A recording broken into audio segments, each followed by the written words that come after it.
in the first 6 months of 2023, one of the hardest years in most recent times in real estate. She has doubled her income in the first 6 months versus 12 months of last year.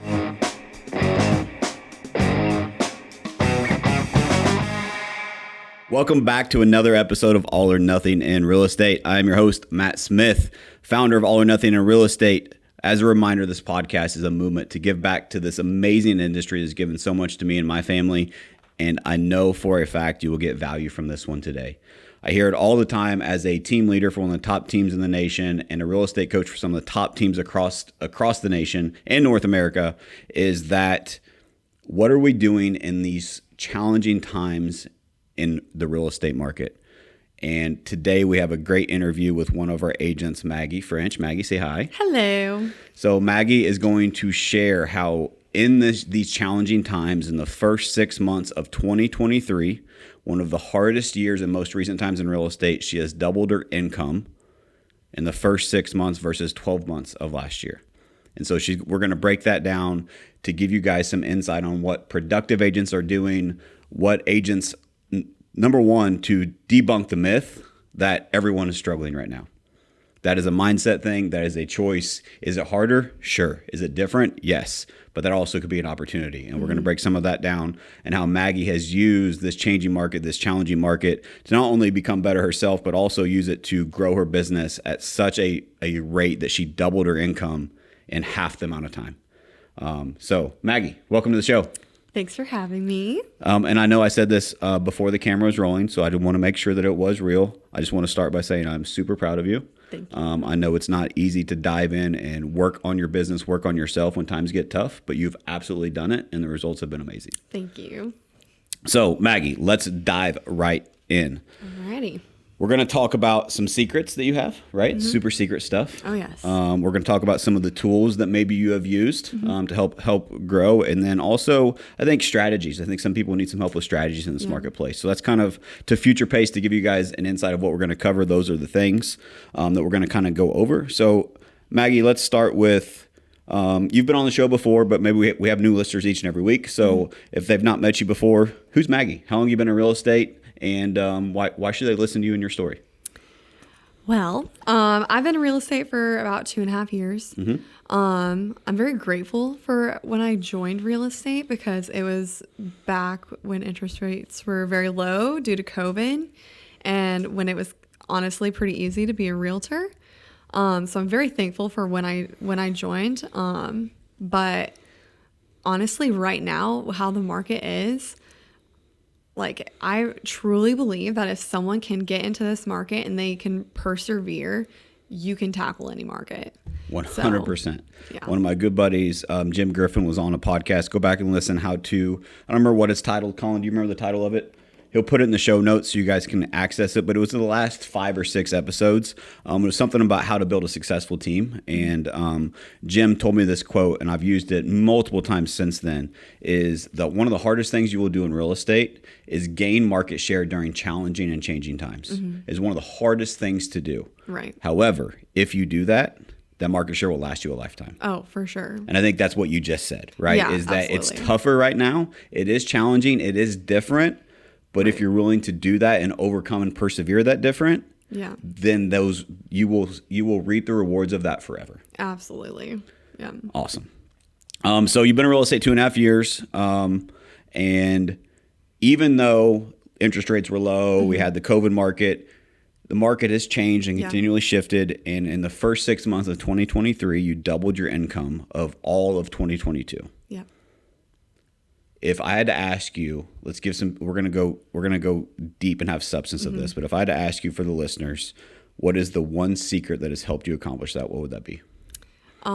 Discipline, 1,000,000%. But kind of almost an unconventional way to answer that is I found discipline outside of my professional life and found discipline in my personal life. And getting into the gym and making that a 100% priority, 6 to 7 days a week, and absolutely unwavering from that has transformed not only my professional life, but my entire life in general.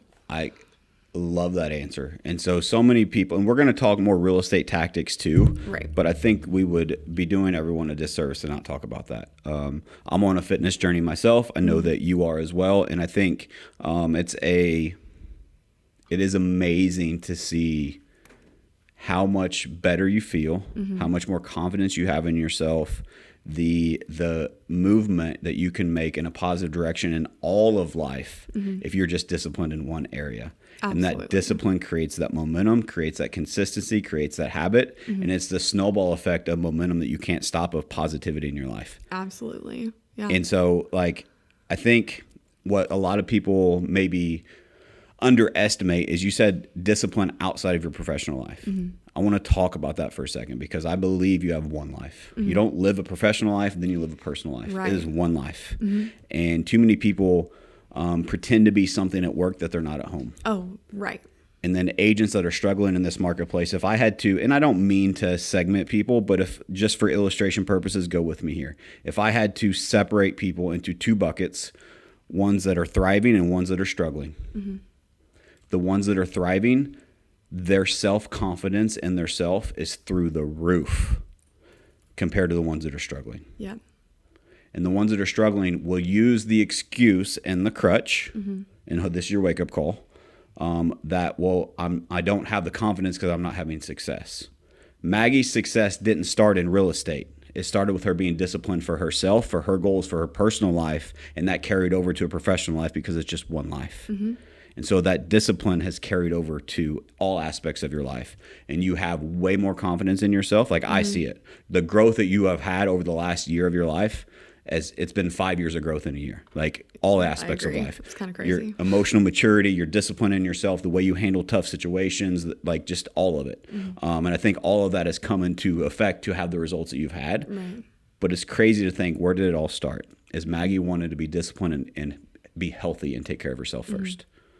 And like building off of that, what it's given me with confidence, it's given me the ability to love myself enough to not, I can cuss, right? Yeah.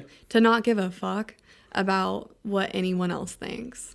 And like I tell new agents this all the time, if you can't trust yourself to make a single decision, just a very simple decision, and it's pretty black and white. Yep.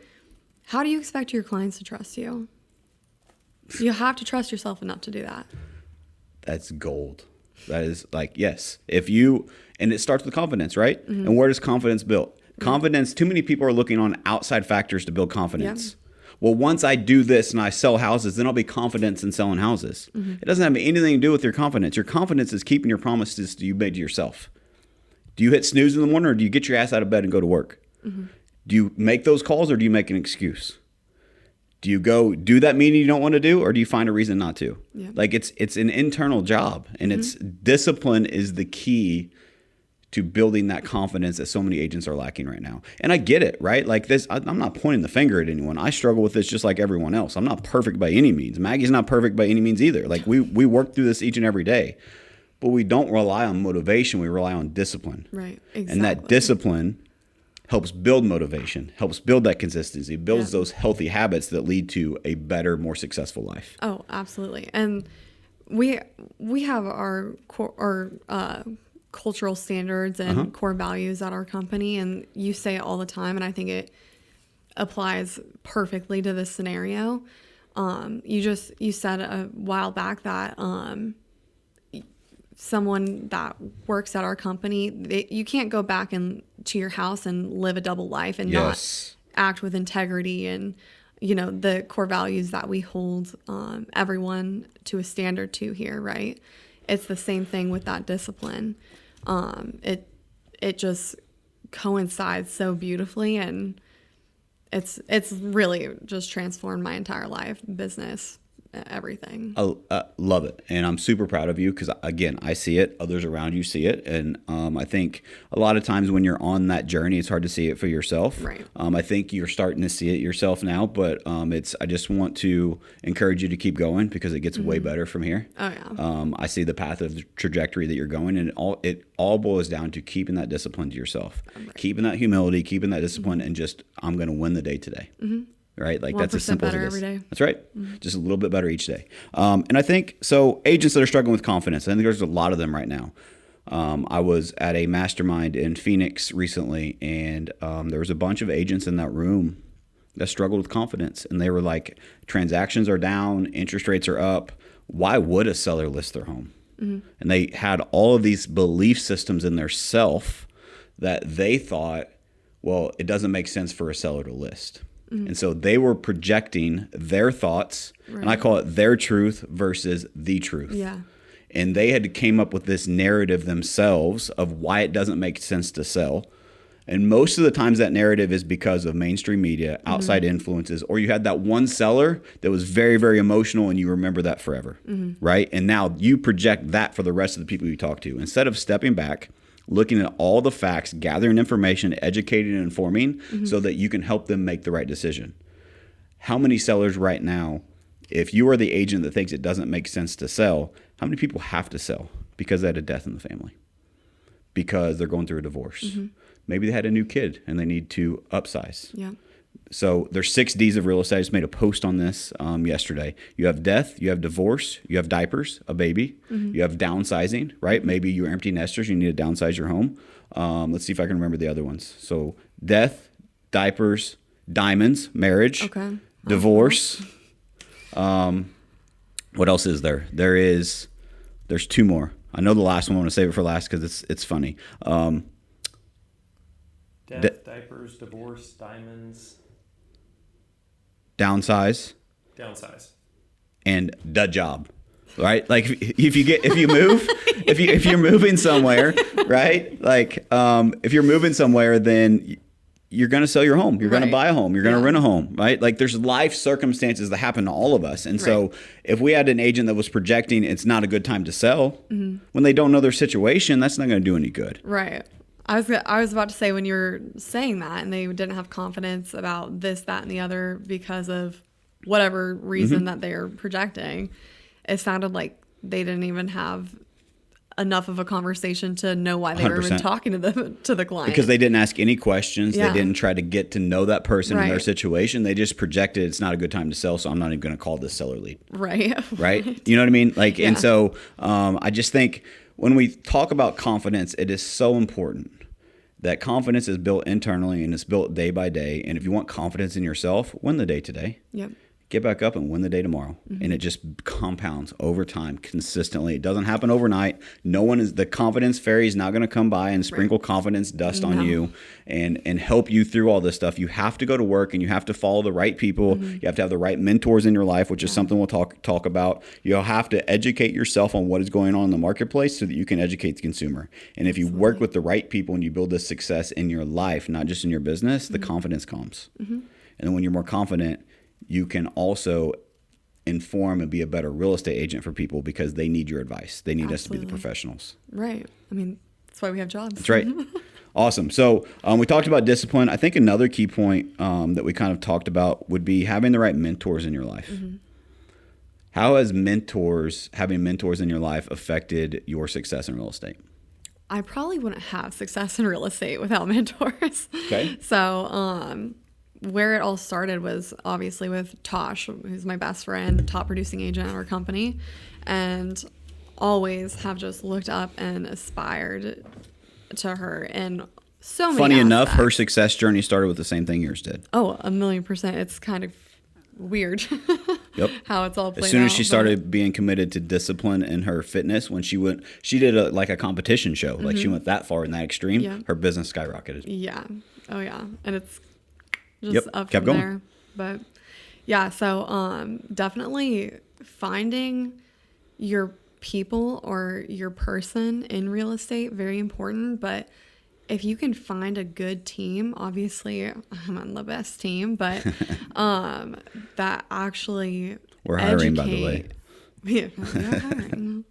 But really focus on education, not only for your realtors, but for your clients. Like you can be as educated as you possibly can be, but are you educated enough to educate someone else?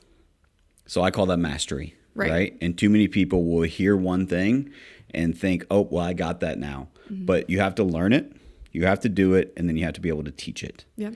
And if you don't know the market stats and data well enough, we talked about this in our sales meeting yesterday, is that we talked about market stats and data. And if you don't know and haven't internalized enough as an agent that you can talk to all your clients about it, then you're not doing your job as the professional. Right. You have to internalize it and master the numbers and the data so that you can educate them to help them make the right decision. Because the days of, mark my words, the days of real estate agents just being order takers are gone. That's why 60,000 agents got out of the business the first 6 months of the year. The same first 6 months, Maggie was doubling her income. And what is she saying is the difference? Discipline, mentors, education. So quit waiting on the clients to tell you when they're ready. If the clients tell you when they're ready to transact, to buy or sell or to list or have the appointment, if they set the appointment, if they're ready to write the offer, they're ready to list their home, you have dropped the freaking ball on them and they deserve better. Yeah. Your job is to lead them through the process, and they need that in this marketplace. And it starts with the discipline you have with yourself, being aligned with the right mentors, like you mentioned, and being educated and well enough that you have mastered that data and you can teach it to your clients so you can educate them so they can make the right decision based upon your education and the real information, not the data or not the drama, the actual data. Yeah.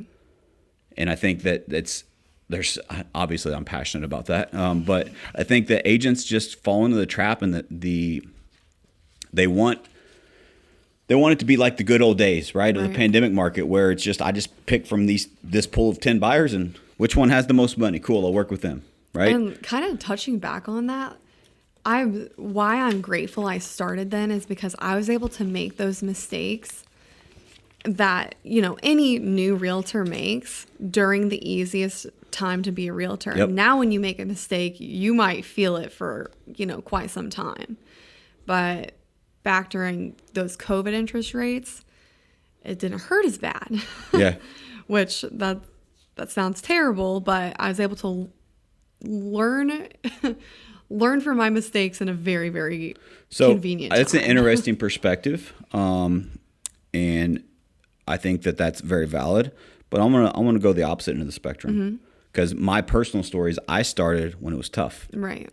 I got in real estate, and the same thing agents are saying right now is it's different. You have to make more calls. You have to do more work. Is exactly the mantra and the narrative that was painted in the office when I first got in real estate. Oh, interesting. Okay. But I refused to buy into that narrative. Right.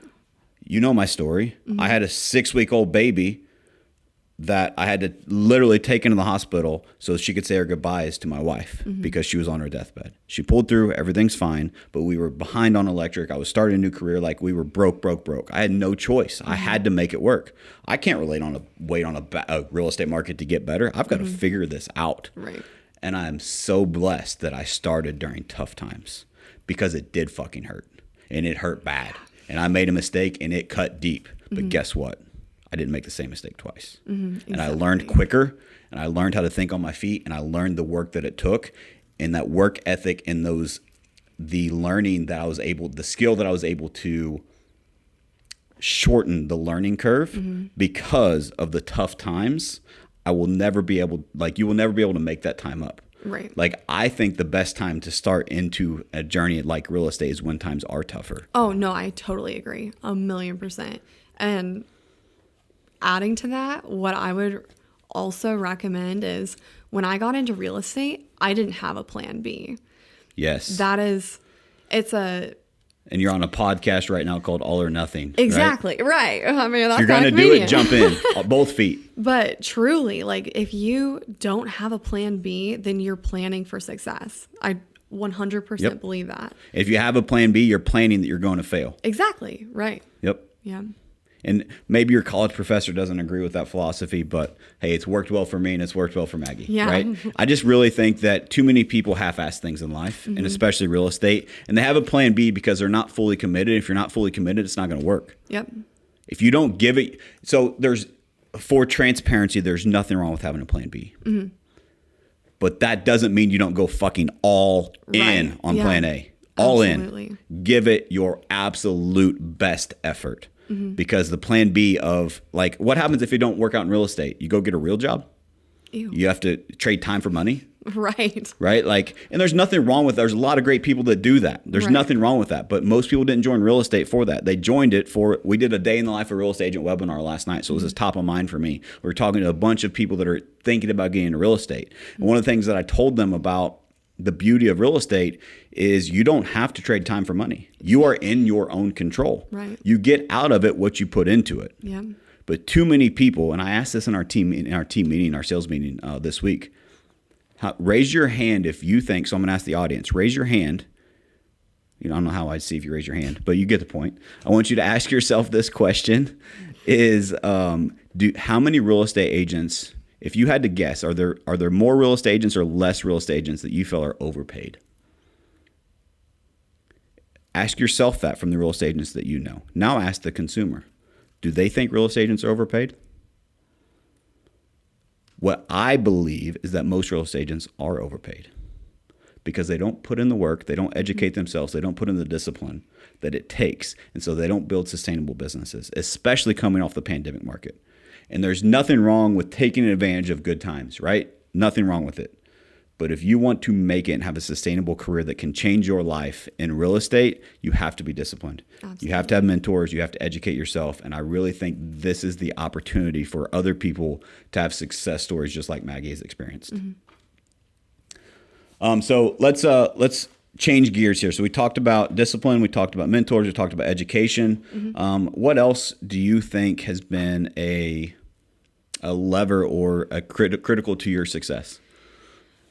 I'm very, very hard on myself. And I've kind of trained my mind, or maybe my mind has trained me to not ever settle for average. And so, I've come a very long way in my fitness journey, but I still look in the mirror and I'm very hard on myself. Sure. Never satisfied. Same. But at the same time, every night before I go to sleep, I'm thanking God for my health, my wealth. And when I say wealth, I'm not only talking monetary. Sure.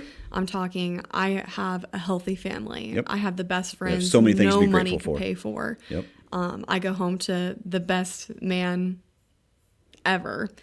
And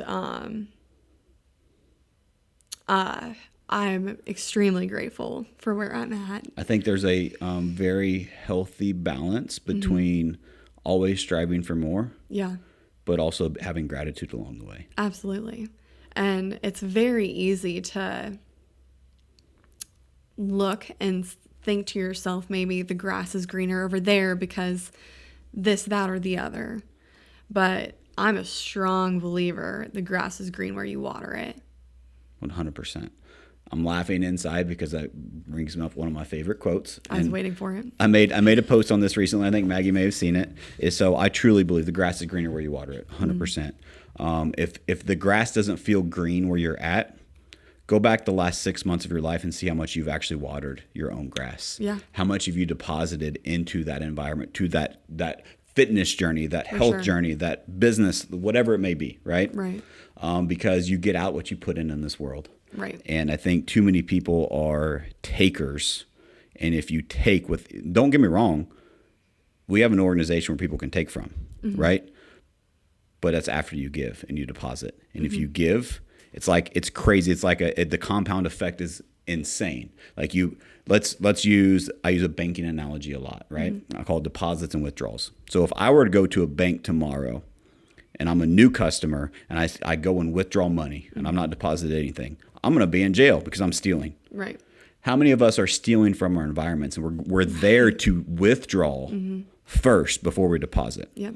But if you think the opposite and you were there to deposit, what happens if you put your money into a great investment account? It compounds and it grows. If you invest into a great culture, if you invest into a great environment, whenever you need that withdrawal, it's 10x what you put in. Absolutely. But you have to deposit first. So the grass is greener where you water it. That takes me to one of my favorite quotes is, sometimes if you look across the fence and the grass looks greener on the other side, it's because it's lined with bullshit. The grass may appear greener. Yeah.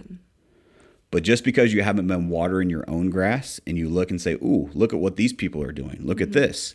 most of the times, especially with social media world, you are seeing the highlight reel. You're not seeing the real. Yep. And so I think it's important that if you want more, you have to water the grass that you're in. And I promise you, if you're with the right people, you have the right mentors, you're in the right circle, you will get out 10x what you put in. Yep. Cool. So let's talk about coaching. So I'm privileged to be a coach. I know that I do a lot of coaching and training for our organization, but we also have some of the best coaches in the business. Have they had an impact on your success? Oh, absolutely. Yeah. How so? It's I'm a very outside of the box person, which I'm sure you know. And so I also... Is that why you have glitter on your legs? I knew that's what was coming next. I told her I was going to make fun of her because she has shiny legs. So Colin's going to zoom in on the camera so everyone can see. And that's a huge key to success. Just so you know, that's one of her bullet points. If you Not want to sponsored. if you want to have success, you have to have glitter lotion. Like, that's a key. Shine bright, you know? I love it. Anyways, what was your question? How have some of the coaches that we have in our organization Right. had an impact on your success? Yeah, so I'm very outside of the box, and so I respond well to coaches that also think outside of the box. So Chet Black, he very loud in your face, very, I want to say blunt, but honest is more of the correct word, but the truth. He speaks the truth, right? And that's basically a cuss word nowadays. So might offend someone, right? right, and so I respond Whoops. very well to, listening to him and like Andy Frisella, the fact that we listen to him and have a coach that is outside of real estate, I think speaks volumes, because like this basically this whole podcast we've been talking, very little of it has really been inside of real estate and We're gonna get how there. it has really impacted me. So, But too many people focus on things inside of real estate, exactly. and they don't realize that the rest of life has a bigger effect than what the right script or that right lead source or who you are as a person determines your success way more than what you do inside of the right strategy inside of real estate. So strategy is one of the things we're going to talk about. We're going to get there. But it's such a great observation and you go back and listen to, like, don't get me wrong, like I understand tactical, I understand all of that stuff, and I can coach people through, and I can go super in depth. And like, I say this humbly, like a lot of people will say, well, Matt, you don't talk enough about the in-depth stuff of real estate. Like, how do you get through this objection? What script do you use here? I promise you I know it. I was asked to be on a script battle with some of the top team leaders throughout the nation. And even though I haven't sold a house in 3 years, I won the damn thing. So I know what I'm talking about. However, that doesn't move the fucking needle for most people. What moves the needle for most people is the stuff that we're talking about here. If you want to experience double your income in the first 6 months of a tough real estate market, are scripts important? Sure. Is role play important? Yep. But if you don't have the discipline and the confidence in yourself, those things don't fucking matter. right, and people want to work with people, Yes. real people. So you can practice that all day long. But do you sound like a robot on the phone? Do you sound like a robot in front of people? Like, so important. So I think this is great stuff, by the way. But there's a couple other things I want to talk about. Number one, you mentioned average. And when I hear that word, I just like, it makes my stomach feel weird. Like, why do people like want to be average? Why do people want, like, well, it's good enough? Like, good enough is not good enough. Right? Like, there's a great book, Good is the Enemy of Great. Do you want to just be good? Yeah. Do you just want to be average? And again, I'm not judging you if that's who you want, but me personally, like, that just makes me sick. Yeah. Like, I want to always be growing. And I think you mentioned that too, is like that you're never satisfied. You're always looking for more and looking to grow, but you also partner that with gratitude. I think that's a very, very healthy balance, is because some people get comfortable and sit back and like, they could be like, well, I double my income the first 6 months. I'm going to slow down the rest of the year. I'd be willing to bet your mentality was, if I can do that, what can I do next? Oh, I'm very unsatisfied right now. And that's why you're going to continue to be successful. Very grateful for where I'm at. But if I look at my business right now, I'm behind. Yeah. So. Same. We are as a team, right? So it's We're always grinded and trying to find more and trying to help more people. So let's go tactical. So inside of real estate specifically, what is a strategy? What is a tactic? What is something, if I were to ask you, people are listening, being like, all right, all this is great. So I'm going to work on discipline. I'm going to work on confidence. I'm going to educate myself on the market. But inside of my real estate business, what is something that I can do to accomplish results like Maggie has had? Something that I struggled with as a newer agent and things that I see right now from newer agents, just within our team, talking to people at conferences and things like that. People need to slow down and listen. They're always thinking, what am I going to say next? They're not paying attention to detail and listening to the conversation that they're having with a buyer or seller, because they're going to give you the answer to the question that you're probably about to ask if you listen hard enough, like 90% of the time. So that's like my number one thing that I've really focused on is when I'm calling people, are you truly calling someone to help them? Like they are gonna what's it called?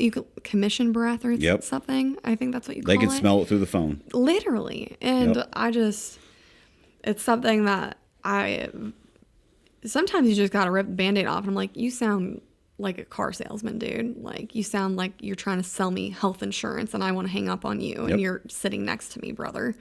Like, come on. I'm like, let's slow it down. Let's talk to me how you're talking to me right now.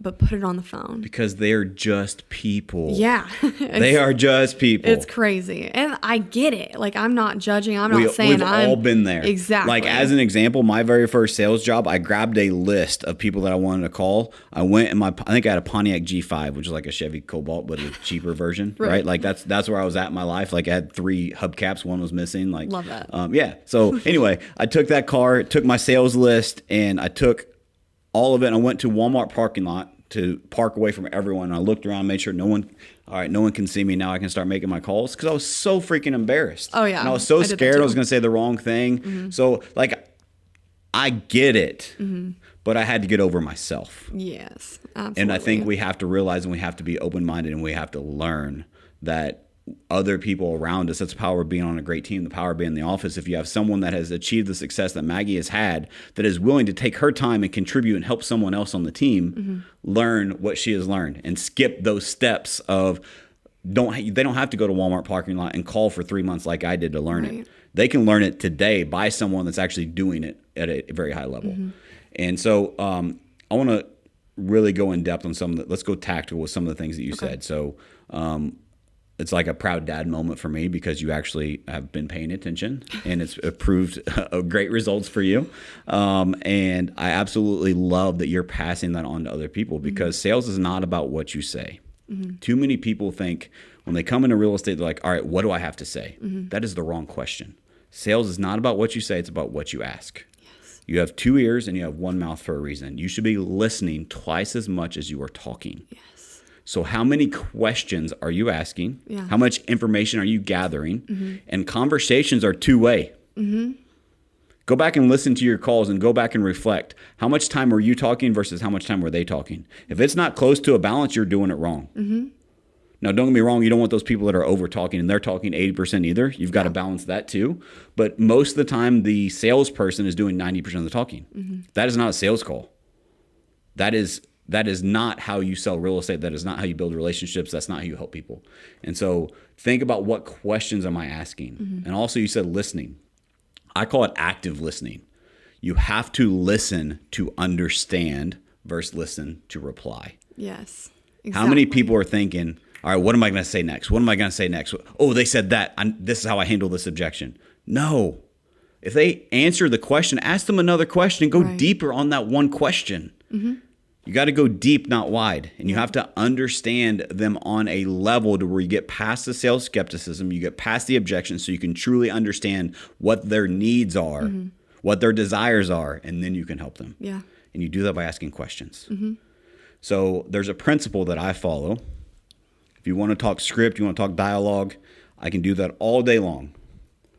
But if you don't listen more than you talk. You don't ask great, I call them power questions, Yes. not yes or no questions, questions that make them think, questions that actually dig into their situation. And then once they answer and they give you a surface level question because they have sales skepticism wall high, Right. you ask another question. Tell me more. What else? When you said this, what exactly did you mean? I just want to better understand you. What did you mean by ABC? Yep. You got to go deep on these things so you have a true base understanding of what it is. And then here's the key. You base your next question on their response. Yes. You want sales training 101? That's it right there. You got to listen twice as much as you talk. You have to ask great power questions, and you base your next question on their response. Yep. That's how you sell people. That's how you help people. That's how you have great conversations, and that's how you double your income in real estate. Cool. Anything else you want to add to that? All I would like to add after that Yep, go for is it. know your why. And if you're having trouble identifying what your why is, talk to the people you love because they'll help you identify it. For a while, I had trouble, like basically the beginning of this year, I was having trouble really identifying because your why will change over time. Of course. And Especially as you are growing and developing like you were, that's one of the toughest spots. I don't mean to interrupt, but I think No, it's you're important for people to understand is a lot of people struggle with their why to get going. And that is tough to do. Right. And if you're at that point, reach out to us. We can help you because that is very, very critical point for your success. But it gets harder, not easier as you grow. And so as you ramped up discipline, as you started achieving more success and growing, that's where it really gets hard to find your why because you've probably already accomplished more than you thought you would to begin with. Right. And so it's like, what's next? Yeah. And that's a very, very tough spot. So continue, sorry. Oh, no, you're totally fine. But to give you a little bit of background, I'm about to get married in like 2 months, right? And we're going Poor through, Hayden. I know, poor guy. I don't know why he stuck around, but it's almost official. But we're taking like classes together. Okay, like, very cool. For like, I don't know if marriage counseling is the right word, but like counseling before you get married, Yeah. basically.